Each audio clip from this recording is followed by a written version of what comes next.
Microsoft has just released a preview of their newest operating system, Windows 8. So let me show you how you can download it and test it out without screwing up your computer.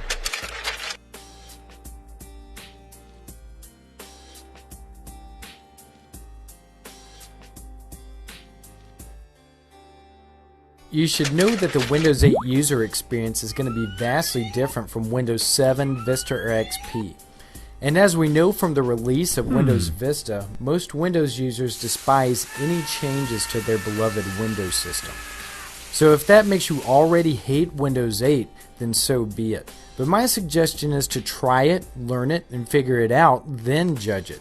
Because when it comes to technology, the last thing you want to do is be resistant to change, because that's when you get left behind. That said, let's get Windows 8 up and running. In my experience, when trying out new software, it's best to run it in a virtual environment so that it doesn't screw up your system. So we're going to install Windows 8 in a virtual environment using VirtualBox, which you can find here. I've covered the installation of it before, so you can click here to watch one of those videos. Otherwise, I'm going to skip past it for this video. After you have it installed, you next need to download the Windows 8 Developer Preview, which you can find here. Any version is fine to download, but keep in mind that if you don't have a 64-bit processor, you can only download the 32-bit version. It's a really large file, so depending on your internet speed, this could take several hours to download. But when it's finished, start up VirtualBox and create a new virtual machine. Just call it Win8, and in the version type, choose Windows 7 or Windows 7 64-bit depending on which version you downloaded. Set the memory to at least 2 GB if you can, and create a new fixed hard drive that's at least 20 GB in size. Then finish it and wait for the hard drive to be formatted, and this also might take a while. But when it's through, select the virtual machine and click Settings and Storage.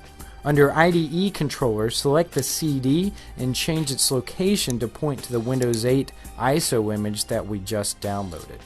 Then click OK and click Start. This will go through the installation process.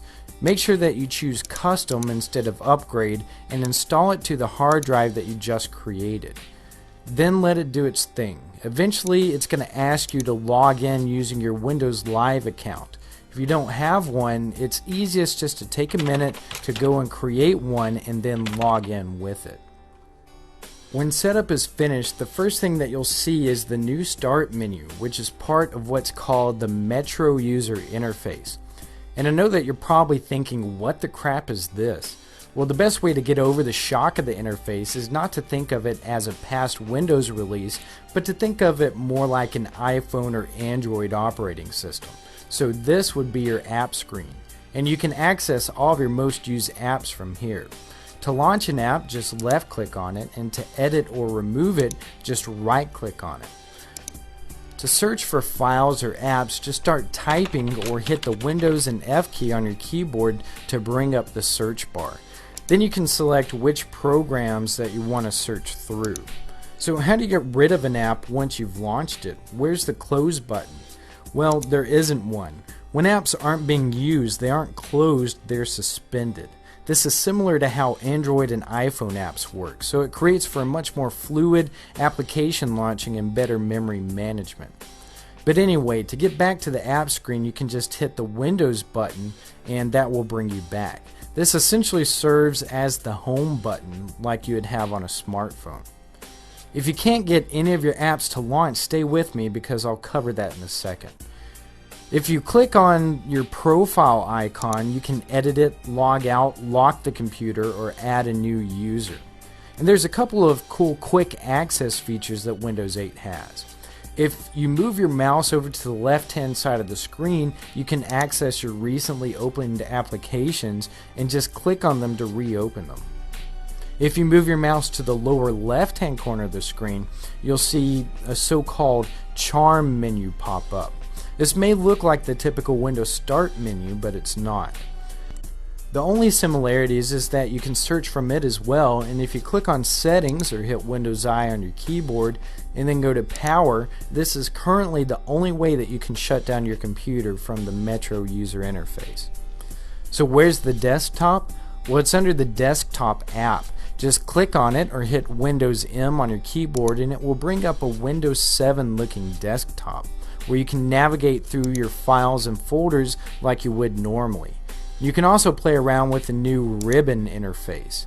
Now, as I said earlier, if you're having problems launching any programs from your app screen, it's probably because your screen resolution is too low.